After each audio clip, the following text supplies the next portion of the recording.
నమస్తే, నేను Sujatha. Welcome to master key TV. ఇది సామాన్యుడి స్వేచ్ఛకు సంకేతం. ఇక డీటెయిల్స్ చూస్తే, తెలంగాణ గిరిజనుల అభివృద్ధి ధ్యేయంగా కేంద్రంలోని బీజేపీ ప్రభుత్వం పనిచేస్తుందని ప్రధాని మోదీ అన్నారు. ఆదిలాబాద్ సభలో ప్రధాని ప్రసంగిస్తూ తెలంగాణ అనేది గోండులు, కొమరం భీం లాంటి వాళ్ళు పుట్టిన నేల అని కొనియాడారు. आजादी के इतने दशकों तक तेलंगाना की इस धरती ने उन्होंने जो योगदान दिया, उस योगदान को कभी सम्मान नहीं दिया गया। 2014 के बाद बीजेपी की केंद्र में सरकार ने तेलंगाना के विकास को, आदिवासी समाज के सम्मान को इतना महत्व दिया। आप मुझे बताइए, क्या बीजेपी सरकार आने से पहले कोई कल्पना कर सकता था कि एक आदिवासी महिला देश की राष्ट्रपति बनेगी? कोई कल्पना कर सकता था? पहले कभी लगता था कि ऐसा हो सकता है? क्या कोई कल्पना कर सकता था कि भगवान बिरसा मुंडा के जन्मदिन को राष्ट्रीय पर्व के रूप में मनाया जाएगा? आदिवासियों के विकास के लिए देश में अलग मंत्रालय बनाने का काम बीजेपी सरकार ने ही किया था। आजादी की लड़ाई में जनजातीय समाज के योगदान को समर्पित म्यूजियम बनाए जा रहे हैं। ये काम भी केंद्र की बीजेपी सरकार ने शुरू किया है। हैदराबाद में जो म्यूजियम बन रहा है, हमने उसका नाम रामजी गोंड के नाम पर रखा है। साथियों, आदिवासी समाज को सम्मान मिले, ये परिवारवादी ప్రధాని మోదీని పెద్దన్న అని రేవంత్ రెడ్డి సంబోధించారు. ఆదిలాబాద్ సభలో ఆయన ప్రసంగిస్తూ ఎన్నికల సమయంలోనే రాజకీయాలు ఉంటాయని, తెలంగాణ అభివృద్ధి కోసం కేంద్రంలో కలిసి ముందుకు పోతామని అన్నారు. नरेंद्र मोदी जी हमारे हिसाब से प्रधानमंत्री का मतलब हमारे बड़े भाई के जो मदद रहे तो ही हर प्रदेश के मुख्यमंत्री उनके क्षेत्र में वो कुछ तरक्की कर सकता है, कुछ डेवलपमेंट को आगे ले सकता है। इसीलिए मेरा गुजारिश है, इस वक्त तेलंगाना अगर आगे तरक्की करना है, हम भी गुजरात जैसा हम आगे जाना है, तो यहाँ पर आपकी मदद जरूरी है। अगर आपका जो सोच है 5 ट्रिलियन इकोनॉमी हम रीच होने के लिए इंडिया में 5 मेट्रोपॉलिटन सिटीज है, Delhi, Mumbai, Bangalore, Chennai, Hyderabad is one of the metropolitan city. We wanted to contribute your 5 trillion economy system. So please do support us in metro rail, in Musi river development. Why? Because you have developed Sabarmati river. We wanted to develop our Musi river all along with Hyderabad, which is 55 kilometers is there, which is we wanted to regenerate our Musi river. All I need is your support. And moreover, we wanted to establish semiconductor industry. Recently, I have seen the government of India has announced for this encouragement and subsidies, incentives. Hyderabad is the place for semiconductor unit. Please support us. We are there to contribute for 5 trillion economy. Adilabad अगर इनके यहाँ पर पानी देना है तो तुम्मिडिहेट्टी irrigation project हम लोग बनाना है। महाराष्ट्र से 1850 एकर्स एग्जैक्टली, कोई गांव डूब रहा नहीं, कोई किसी किसान को नुकसान नहीं है। जितना भी लैंड एक्विजिशन में कंपनसेशन पे करना है, हमारे प्रदेश सरकार तैयार है। आप आपके तरफ से एक शब्द भी महाराष्ट्र सरकार को आप इशारा दिए तो हमारा तुम्मिडिएट्टी प्रोजेक्ट यहीं पर हम बना के आदिलाबाद को कुछ कम 1.5 लाख एकड़ ये आदिवासियों को पानी देने के लिए हमको एक मौका मिलेंगे। ऐसे कुछ डेवलपमेंट में आपके मदद हम मांग रहे हैं। आपके आशीर्वाद हमेशा हमारे सरकार के ऊपर, तेलंगाना जनता के ऊपर रहना। आप प्रधानमंत्री होदा पे अभी पहली बार जब हमारा सरकार తెలంగాణ భవన్లో ఖమ్మం మహబూబాబాద్ పార్లమెంటరీ నియోజకవర్గాల పరిధిలోని ముఖ్య నేతలతో బీఆర్ఎస్ అధినేత మాజీ ముఖ్యమంత్రి కేసీఆర్ సమావేశమయ్యారు. ఈ సందర్భంగా కాంగ్రెస్పై విమర్శలు సంధించారు.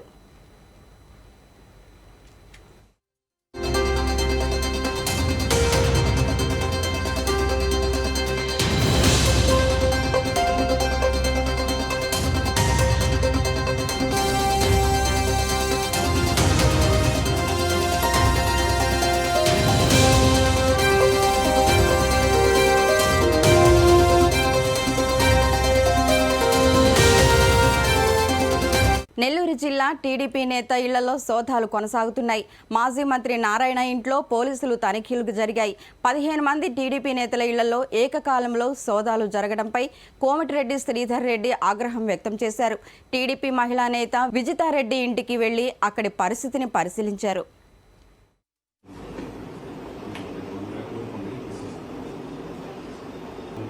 వచ్చేటప్పుడు కూడా సార్ మేడం గారు ముందే మా డబ్బులన్నీ కూడా పెయింట్ చేస్తాం. వీడియో టాప్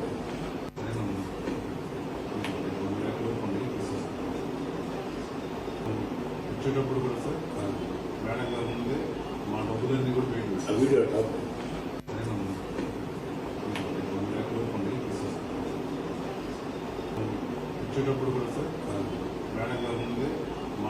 కూడా పెయింట్ చేస్తాం. వీడియో టాప్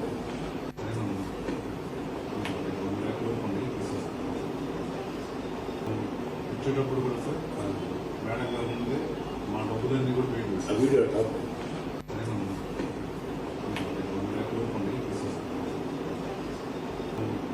సచివాలయం తాకట్టు పెట్టకూడదని రాజ్యాంగంలో ఉందా అంటూ వైసీపీ నేత కొడాలి నాని ప్రశ్నించారు. మాకు అవసరం ఉంది, తాకట్టు పెట్టుకుంటాం, నీ బాబు సొత్తా అది అంటూ టీడీపీపై విమర్శలు గుప్పించారు. తాకట్టు పెట్టకుండా బ్యాంకులో లోన్ ఇస్తారా? ప్రభుత్వ ఆస్తి తాకట్టు పెట్టకుండా బ్యాంకులో లోన్ ఇస్తాడా? పలానా తాకట్టు పెట్టాలి, పలానా తాకట్టు పెట్టకూడదు, పలానాది మార్టిగేజ్ చేయాలి, పలానా షూటీ చేయాలని ఏమన్నా డాక్టర్ బిఆర్ అంబేద్కర్ గారు రాజ్యాంగంలో రాశారా? సెక్రటేరియట్ ఏంటి చంద్రబాబు గడిదా? ప్రభుత్వం అంది. ప్రభుత్వం డబ్బులు కావాల్సి వచ్చినప్పుడు, ప్రజలకు అవసరమైనప్పుడు, బ్యాంకుల్లో డబ్బులు కావాల్సి వచ్చినప్పుడు మార్టిగేజ్ చేస్తారు, తాకట్టు పెడతారు, మళ్ళీ డబ్బులు కడతారు, రిలీజ్ చేసుకుంటారు. సెక్రటేరియట్ అని బాబుగడి సొత్తా, బాబుగడి సొత్తా? ఇది తాకట్టు పెట్టారు, అది తాకట్టు పెట్టారంటే వీడు పెట్టినయే పెట్టాలా? కానీ చంద్రబాబు నాయుడు పెట్టినటువంటి ఆస్తులు తాకట్టు పెట్టాలి రూల్ ఉందా? రాజ్యాంగంలో రాసి ఉందా? పలానా ఆస్తి పెట్టాలి, పలానా ఆస్తి పెట్టకూడదు? అది ప్రభుత్వం ఇష్టం. వాళ్ళు బ్యాంకర్స్తో మాట్లాడి బ్యాంక్ వాళ్ళు డబ్బులు కావాలన్నప్పుడు వాళ్ళు ఏదోటి మార్టిగేజ్ అడుగుతారు. ప్రభుత్వ ఆస్తి ప్రభుత్వం వాళ్ళు దాన్ని బట్టి వాళ్ళకు ఉన్నటువంటి వెసులుబాటుని బట్టి పెట్టుకుంటారు. సెక్రటేరియట్ పెట్టేశారు. సెక్రటేరియట్ అంతా 10 ఎకరాల పొలం. ప్రభుత్వ ఆస్తులు తాకట్టు. నల్గొండ డైట్ కళాశాల ప్రాంగణంలోని పాఠశాలల్లో చిన్నారుల పట్ల ప్రధానోపాధ్యాయుడు టీచర్ లైంగిక వేధింపులకు ఘటన బయటపడింది. అయితే ఈ ఉదంతం ఆలస్యంగా వెలుగులోకి వచ్చింది. అధికారులు విచారణ చేపట్టి ఇద్దరిని అదుపులోకి తీసుకున్నారు. లైంగిక ఆరోపణలు ఎదుర్కొంటున్న వారిని సస్పెండ్ చేయాలని విద్యార్థి సంఘాలు ఆందోళనకు దిగాయి.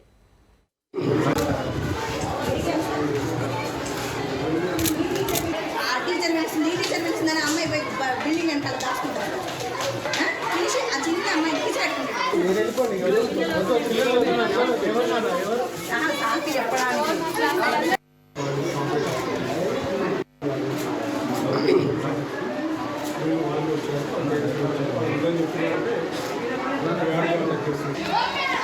వెనకకి రా బాలు.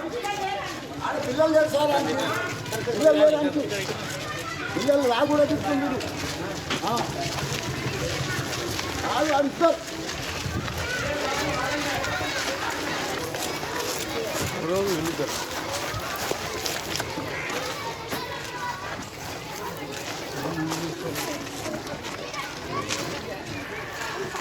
బాలు దిక్కురా బాలు. విశాఖ పౌర గ్రంథాలయంలో బీసీ ఆత్మీయ సభ జరిగింది.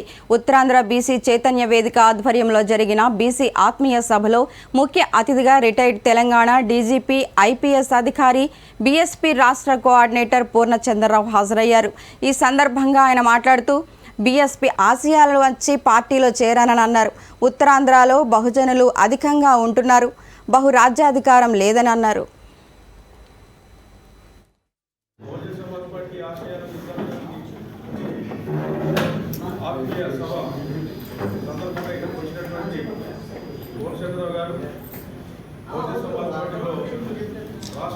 మాది రాజ్యాధికారం, బహుజనులకు రాజ్యాధికారమే మేనిఫెస్టో. మొత్తం అంతా రాజ్యాంగంలోనే పొందుపరుచుంది. ఎవరు సొంతంగా ఏం చేయట్లే. వెల్ఫేర్ స్కీమ్స్ కూడా వచ్చినాయి. అన్నీ కూడా ఎవరు ఏది ఇచ్చినా అది ఆ రోజు ప్రజాపాలనకు సంబంధించి ఇచ్చేదే. ఏ మేనిఫెస్టోలో రాస్తే చేశారా వీళ్ళంతా? మేనిఫెస్టోలో ఏం చేశారు? మనకి సమైక్య రాష్ట్రం గురించి మేము పోరాడుతాం అన్నారు. ఇద్దరు అన్నారు, 2 పార్టీలు అన్నాయి. మరి సమైక్య రాష్ట్రం ఏమైంది చెప్పండి? ఈ పార్టీలు ఏ బేస్ మీద ఓట్లు అడగటానికి వస్తున్నాయి? ప్రజలు ఎందుకు మర్చిపోతున్నారు? సరే, ప్రత్యేక హోదా తెస్తామని చెప్పారు కదా. ఇద్దరు చెప్పారా చెప్పలేదో చెప్పండి. ఇద్దరు చెప్పారు, మరి తేలేదు కదా. వీళ్ళ మేనిఫెస్టోలు ఏమైనాయి? ఇవన్నీ మేనిఫెస్టోలు తూతు మంత్రాలు, మాయలు. ప్రజలు ఇదే అర్థం చేసుకోవాలి. ప్రజలు ఏమనుకుంటున్నారంటే ఈ పార్టీలు మెమరీ షార్ట్ అనుకుంటున్నారు. షార్ట్ మెమరీ అంటే మర్చిపోతారు జనాలు. ఏ రోజుకి ఆ రోజు ఒక వాట్సాప్లో పోస్ట్ లాగా అయిపోయింది, వీళ్ళని మభ్యపెట్టొచ్చు అనుకుంటున్నారు. అందువల్ల ఈ 2 పార్టీలు కూడా విఫలం చెందినాయి. సమైక్య రాష్ట్రం తేవడంలో, నిలబడంలో విఫలమయ్యారు. ప్రత్యేక హోదా తేవడంలో విఫలమయ్యారు. ఏది చేసింది లేదు. చేస్తామని చెప్తారు, ఏదో రకమైన కారణాల చేత దాన్ని నడిపిస్తారు, మేము చేసామంటారు. కానీ వీళ్ళు నిజంగా బాగా పనిచేస్తుంటే ఓట్లకి నోట్లు ఎందుకు ఇస్తున్నారు చెప్పండి? కోట్లు ఎందుకు ఇస్తున్నారు చెప్పండి? హాయిగా ఎగ్జామ్ రాసి అట్లా కూర్చోవచ్చు కదా, మేము బాగా చేసామని చెప్పి. అంటే ఇక్కడ ప్రజలు అర్థం చేసుకోవాలా. మీకు 1000 రూపాయలు ఇచ్చారంటే గవర్నమెంట్ స్కీమ్ కానీ నోటుగా ఈ మామూలుగా ఓటు కోసం కానీ ఇచ్చిందల్లా కూడా కారణం ఇదే. ఈ గవర్నమెంట్ స్కీమ్స్లో ఏంటంటే మిమ్మల్ని బుట్టలో వేసుకోవటానికే, మీ ఓట్లను బుట్టలో వేసుకుని వాళ్ళు కోట్లు, వేల కోట్లు సంపాదించడానికే. ఆంధ్రప్రదేశ్ రాజకీయాలు చాలా పనికిమాలిన రాజకీయాలుగా తయారైనాయి. కొన్ని రాష్ట్రాలతో మనం కంపేర్ చేసుకుంటే మన రాష్ట్రంలో రాజకీయం అనేది చేయాలంటే కోట్ల రూపాయలు కావాలి. ఇక్కడ కోట్లు ఇచ్చి ఓట్లు కొనుక్కుని రాజకీయాలు చేస్తున్నారు. ఇక్కడ ధనవంతులే రాజకీయాల్లో ఉండగలరు, ధనవంతులైన కులాలే ఉండగలవు. ఇక్కడ ఈ రాష్ట్రంలో జరుగుతున్న అరాచకమైన పరిస్థితి ఏంటంటే, అప్రజాస్వామికమైన పరిస్థితి ఏంటంటే, ఇక్కడ ఉన్నది democracy is for the caste. Srikakulam జిల్లా ఇచ్చాపురం నియోజకవర్గం కంచిలి మండలంలోని రోడ్లను ఎంపీ రామ్మోహన్ నాయుడు, ఎమ్మెల్యే బెందాళం అశోక్ బాబు ప్రారంభించారు. అమ్మవారి పుట్టుగాలో MP LADS CC road, Oriya నారాయణపురంలో MP LADS CC road, community building ప్రారంభోత్సవ కార్యక్రమంలో MP Rammohan Naidu, MLA Bendalam Ashok Babu, Janasena party Ichchapuram incharge Dasarraju పాల్గొన్నారు.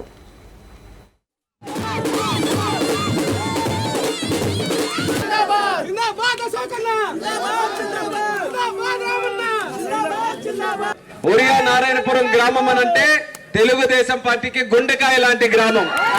అప్పుడు నందమూరి తారక రామారావు గారు పార్టీ పెట్టినప్పటి నుంచి ఈ గ్రామంలో ముఖ్యంగా ఇక్కడ ఉన్నటువంటి ప్రజలు అందరూ కూడా ఎంతో ఆదరించి తెలుగుదేశం పార్టీని ఏ ఎన్నికలైనా సరే మీరందరూ కూడా గెలిపించారు.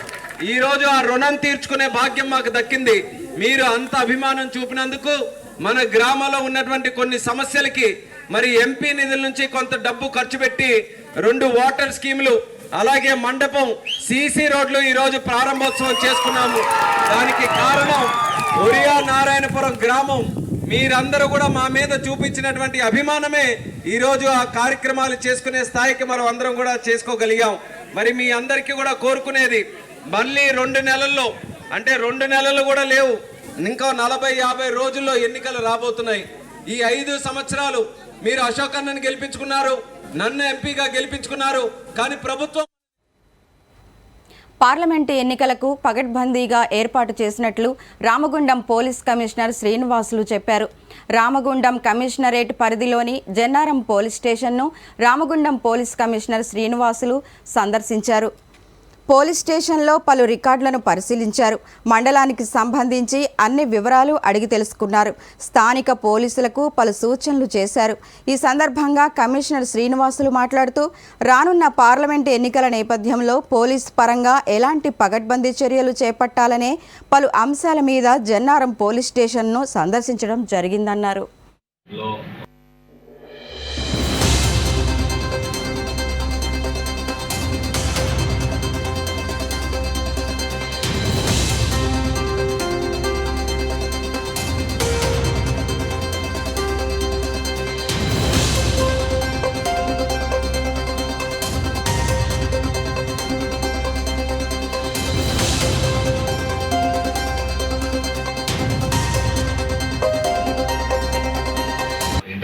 కమిషనరేట్ ఏరియాలో ప్రతి పోలీస్ స్టేషన్లో ఫిజికల్గా వెళ్ళి జాగ్రఫీ చూసి మనకు నేషనల్ హైవేస్ కానీ తర్వాత మాకు ఇతర డిస్ట్రిక్ట్స్తో బార్డర్ ఎలా ఉంది, దాని తర్వాత ఇక్కడ ఉన్న ఇష్యూస్ ఏంటి, లా అండ్ ఆర్డర్ ఇష్యూస్ ఏంటి, ఎక్స్ట్రీస్ ఎల్డబ్ల్యూ వింగ్ యాక్టివిటీస్ ఏమైనా ఉన్నాయా, ఏమైనా ఇన్ఫర్మేషన్ ఉందా, ఇంకా రాబోయే ఎలక్షన్స్లో మనం ఎలాంటి చర్యలు తీసుకోవాలి, ఇక్కడ ఎలాంటి కార్యక్రమాలు చేపట్టాలి, పగడ్బందీ పోలీసింగ్ ఎలా చేయాలి, తర్వాత ఇక్కడ రీసెంట్గా ఉన్న ఎస్ఐస్ ఏమైనా ట్రాన్స్ఫర్స్ అయినా వాళ్ళ కొత్తగా వచ్చిన వాళ్ళ యొక్క పర్ఫార్మెన్స్ ఎట్లా ఉంది, వాళ్ళకి గైడ్ ఎలా చేయొచ్చు. సో ఇక్కడ కమింగ్ ఎలక్షన్ దృష్టి పెట్టుకొని ప్రతి పోలీస్ స్టేషన్లో యొక్క కంప్లీట్ పిక్చర్, కంప్లీట్ సిబిపి అంటారు కదా, కంప్లీట్ బ్లడ్ పిక్చర్, ఆ కంప్లీట్ బ్లడ్ పిక్చర్ ఏంటిది ఫిజికల్గా తెలుసుకుందామని పర్యటన చేస్తున్నాను. ఆల్రెడీ అందులో భాగంగానే ఈరోజు అది మన ఎగ్జామినేషన్ స్టార్ట్ అయినాయి మన 28 నుంచి మన ఇంటర్మీడియట్ ఎగ్జామినేషన్స్, అండ్ కమింగ్ ఈ మంత్లో 19th నుంచి ఎస్ఎస్సి స్టార్ట్ అవుతున్నాయి. దానికి సెంటర్స్ ఇక్కడ పగడ్బందీగా ప్లాన్ చేశాము. తర్వాత ప్రతి సెంటర్ దగ్గర 2 లేడీ వన్ కానిస్టేబుల్ ఉండేటట్టు చూసాము. తర్వాత అది కంటిన్యూ అవుతుంది. దాని తర్వాత ఈ ఎగ్జామినేషన్ పేపర్స్ ట్రాన్స్పోర్ట్ చేయడంలో కానీ. కడప జిల్లా ఎర్రగుంట్ల పట్టణంలోని మున్సిపల్ ఆఫీస్లో నవరత్నాలు కార్యక్రమంలో భాగంగా పేదలందరికీ ఇల్లు రిజిస్ట్రేషన్ పట్టాలు పంపిణీ కార్యక్రమం జరిగింది. ఇందులో భాగంగా ముఖ్య అతిథిగా విచ్చేసిన జమ్మలమడుగు ఎమ్మెల్యే డాక్టర్ మూలే సుధీర్ రెడ్డి మాట్లాడుతూ పేదింటి అక్కా చెల్లెలకు ₹1 కూడా భారం పడకూడదనే ఉద్దేశంతో ప్రభుత్వమే ఉచితంగా రిజిస్ట్రేషన్ చేసి ఇవ్వడం చాలా సంతోషకరమైన విషయమని చెప్పారు. ఇటువంటి మంచి కార్యక్రమాలు ఈ ప్రభుత్వంలో ఎన్నో జరిగాయని, కావున వచ్చే 2024 ఎన్నికల్లో వైఎస్ఆర్ కాంగ్రెస్ పార్టీ ప్రభుత్వాన్ని మళ్లీ గెలిపించుకోవాల్సిన బాధ్యత మీ అందరి మీద ఉందని సూచించారు. పరిస్థితి బాగాలేదు, ఎందుకంటే ఎక్కువ జెట్లో ఎక్కదు మనంత టెక్నాలజీ బట్టే. కానీ ఎక్కువ ఒకట పట్టా బీగాలు ఇచ్చినాము, 3 నెలల్లో ఎక్కువ ఒకటి కంప్లీట్ చేసి వాళ్ళ ఇల్లు బీగాలు వాళ్ళకి ఇచ్చాము, చూసుకోపోయినాము. దాదాపు ఎన్ని కంప్లీట్ అయినాయి సార్? ఇప్పుడు ఎన్ని కంప్లీట్ అయినాయి సార్ రిజిస్ట్రేషన్? 800 మందికి ఆల్రెడీ ఇట్లాంటి రిజిస్ట్రేషన్ పేపర్లు ఇచ్చేసాము. వాళ్ళ ఇంటి బీగాలు కూడా ఇచ్చేసినారు సార్, ఇచ్చేసినారు. అంటే అన్ని రెడీ అయిపోయినాయి. ఇంట్లో నీళ్ళు ఒకటి ఇవాళ కరెంటు లైన్ కూడా రెడీ చేసినారు. ఆ తర్వాత మళ్ళీ ఇంటి పట్టాలు ఇప్పుడు మనకు 1100 మందికి పేదలకు, మీలాంటి పేదలకు అందరికీ కూడా ఇంటి స్థలాలు ఇచ్చినాము. దాంట్లో రోడ్లు వేసినాము, లైట్లు బిగించినాము, నీళ్ళ లైన్ ఇచ్చినాము. కానీ కొంచెం లేట్ అవుతుంది కట్టుకోవడం. ఒక పొరపాటు అయితే జరిగింది. మేము కట్టిస్తామని కొంతమంది అప్పట్లో చెప్పడం జరిగింది. కానీ మేము కట్టిస్తే సర్లేదని ఇప్పుడే తెలుగుదేశం వాళ్ళు ఇట్లా కాలుతో పోయి కాల్చుకొని దుబ్బుతారు. ఆల్రెడీ పాట కట్టుకోని అటు దుబ్బుతారు. పడిపోయిందని అదొకటి వీడియో దిప్పుతారు అనమాట. ఈ బాధలన్నీ ఎందుకు? కూర్చోమ్మారు, వచ్చి కూర్చోమ్మారు. ఈ బాధలన్నీ ఎందుకు? మీరే ఇల్లు బలంగా కట్టుకొని ఏను వచ్చి దుబ్బినా కూడా ఇరిగిపోకూడదనే ఉద్దేశంతో మీకే ఇచ్చిన. అంటే మీ ఇల్లు మీరు కట్టుకుంటారంటే కొంత బాగా కట్టుకుంటారు. ఎందుకంటే కొంత 2 రూములు ఎక్కువ, పై రూమో కింద రూమో కొంత హాలో ఈలో బాగా కట్టుకుంటారనే ఉద్దేశంతో మీరు కట్టుకోండి అని మీకే ఇచ్చినాము. ఇకపోతే అలా ఇచ్చినాక ఇంత పెట్టుబడి పెట్టాక మీ ఇల్లు మీకు రిజిస్ట్రేషన్ పేపర్ ఉండాలి కదమ్మా. మీది అనే స్థలం మీకు రిజిస్ట్రేషన్ ఉండాలి కదా. ఇకపోతే ఆ రిజిస్ట్రేషన్ అయ్యే ఖర్చు కూడా 7,500 రూపాయలు. అది కూడా నేను మీకు పోలీస్ పహారా మధ్య మహబూబాబాద్ మున్సిపల్ వైస్ చైర్మన్పై అవిశ్వాస తీర్మానం ఓటింగ్ జరిగింది. మహబూబాబాద్ పురపాలక సంఘం కార్యాలయంలో మున్సిపల్ వైస్ చైర్మన్ ఫరీద్పై ఆర్డీఓ అలివేలు అధ్యక్షతన విశ్వాస తీర్మానానికి ప్రత్యేక సమావేశం నిర్వహించారు. మున్సిపాలిటీ కార్యాలయం సమీపంలో 144 సెక్షన్ విధించారు. మున్సిపల్ కార్యాలయం సమీపంలో వాణిజ్య సంస్థలను పోలీసులు మూసివేయించారు. పోలీస్ పహారా మధ్య మున్సిపల్ సమావేశం కొనసాగింది.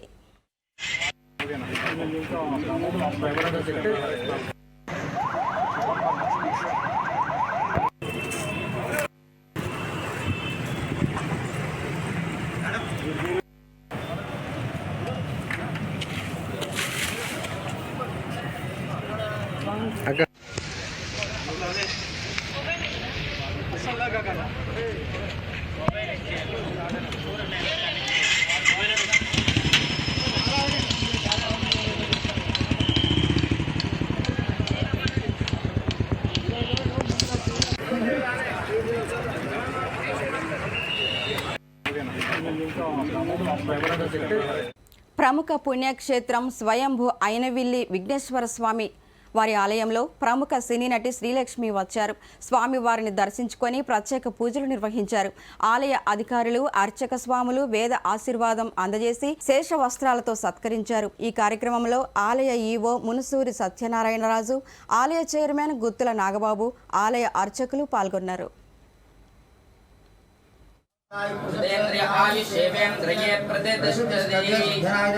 అందరికీ నమస్కారం అండి. ఆది గణపతి అయినవెల్లి గణపతి, ఈ ప్రసిద్ధగాంచిన అయినవెల్లి గణపతి కోసం చెప్పనక్కర్లేదు. ప్రజలందరూ వచ్చి అమలాపురంలో ఇక్కడ ఉండే వాళ్ళందరూ వచ్చి దర్శనం చేసుకుంటారు. అలాగే నేను కూడా ఒక భక్తురాలుగా ఇక్కడికి వచ్చాను. ఫస్ట్ టైం వచ్చినప్పుడు ఆయన చూసే అదృష్టం భాగ్యం కలిగించింది. నేను పునర్దర్శనం చేసుకోవాలి తండ్రి అనుకున్నాను మనసులో. అలాగే ఆ కోరిక కూడా తీర్చాడు. ఆయన స్వయంభుగా ఇక్కడ వెలిచారండి. ఆయనలో ప్రతిష్టత మామూలుగా కాదు. విఘ్నేశ్వరుడు లేనిదే మనం లేవు.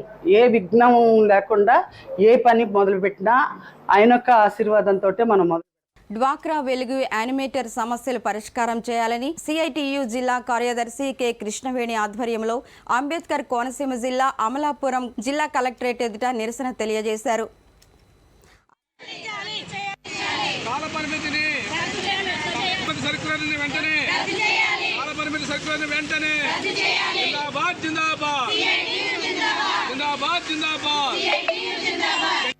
సంఘానికి గౌరవాన్ని గారికి జరిగింది. ముఖ్యంగా డిమాండ్ అంటే మరి 2వ తేదీ వీళ్ళంతా విజయవాడ వీళ్ళకి రూపాయలు వేస్తామని చెప్పడం జరిగింది. కానీ ఇప్పుడు సంబంధించిన కానీ ఎటువంటిది ఇవ్వలేదు. కాబట్టి 10,000 రూపాయలు వేతనం చేస్తూ జీవో ఇవ్వాలనేది మేము డిమాండ్ చేస్తూ ఉన్నాము. అంతేకాకుండా పర్మిట్ సర్చ్ ఏ లేని విధంగా 3 సంవత్సరాలకు ఒకసారి వాళ్ళని పెట్టుకోవచ్చు అని చెప్పి ములుగు గుట్టమ్మ దేవాలయం విషయంలో వివాదం ముదిరింది. గుట్టమ్మ దేవాలయం భూమి మాదే అంటూ ముదిరాజు తెర మీదకి వచ్చారు. గుట్టమ్మ వంశస్థులు నాటి నుంచి భూమి మాదే అని వివాదం హక్కుదారులకు, పూజారులకు అంటూ ఆదివాసులు నాయకులు చెబుతున్నారు.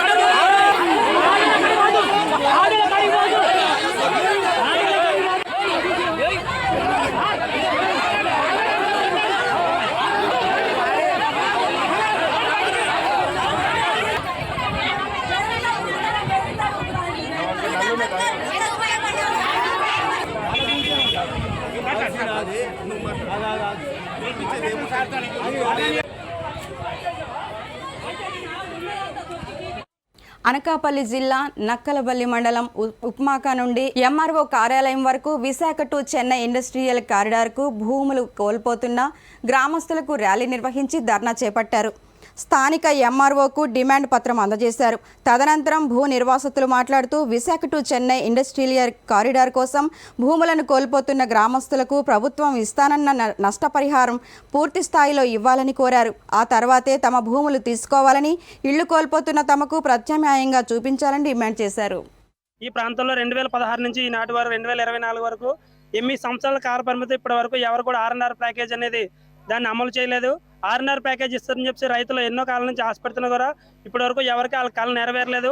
R&R రిహాబిటేషన్ కోసం స్థలాన్ని కేటాయించన్నారు. దాన్ని కూడా ఇప్పటి వరకు ప్రజలకి 100% తెలియజేయలేదు. డీపారం భూముల్లో ఉన్నటువంటి భూముల్లో చెట్లకి పరిహారం ఇవ్వలేదు. సాగు భూముల్లో ఉన్నటువంటి భూములు కూడా పరిహారం ఇవ్వలేదు.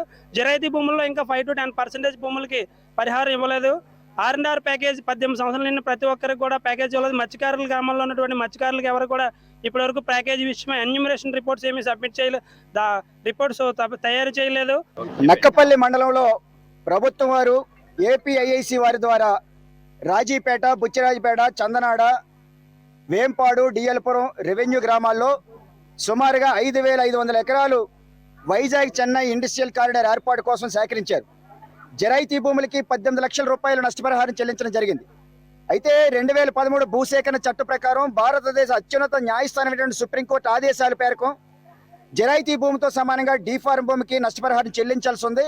కానీ ఇక్కడ ఉన్నటువంటి అధికారులు ఆ రకమైనటువంటి ఆదేశాలను ఏమి కూడా పరిగణలో తీసుకోకుండా ఇవాళ జరైతీతో సమానంగా డీఫార్మ్ భూమికి కానీ సాగు భూమికి కానీ నష్టపరిహారం చెల్లించలేదు. వెంటనే చెల్లించాలని చెప్పేసి మేము కోరుతా ఉన్నాం.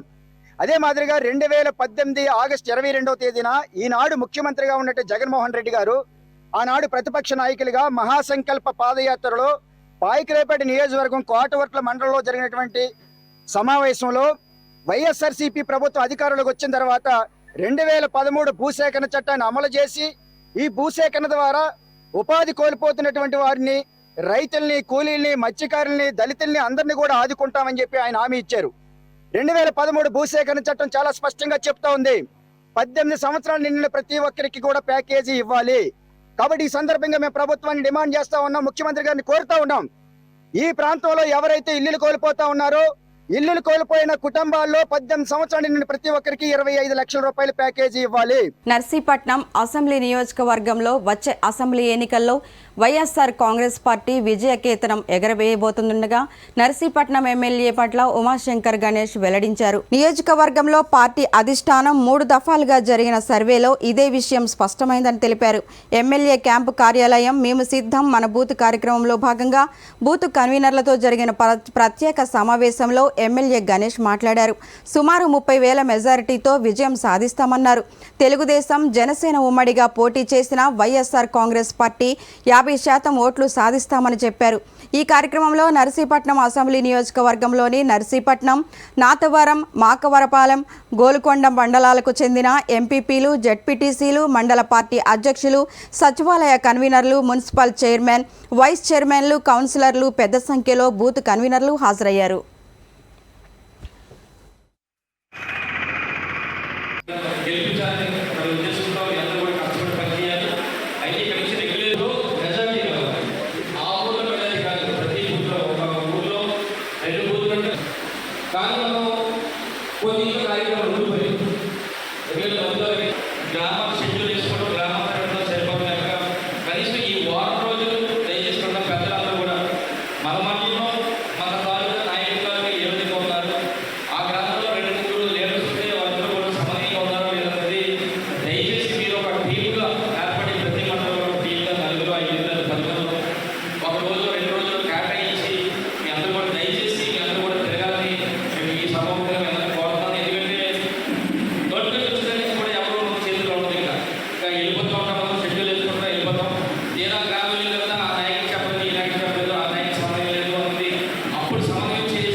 ఇక ఈవీ బులెటిన్ అప్డేట్స్ మరెన్నో అప్డేట్స్తో మళ్ళీ కలుద్దాం. చూస్తూనే ఉండండి మాస్టర్ టీవీ. ఇది సామాన్యుడి స్వేచ్ఛకు సంకేతం.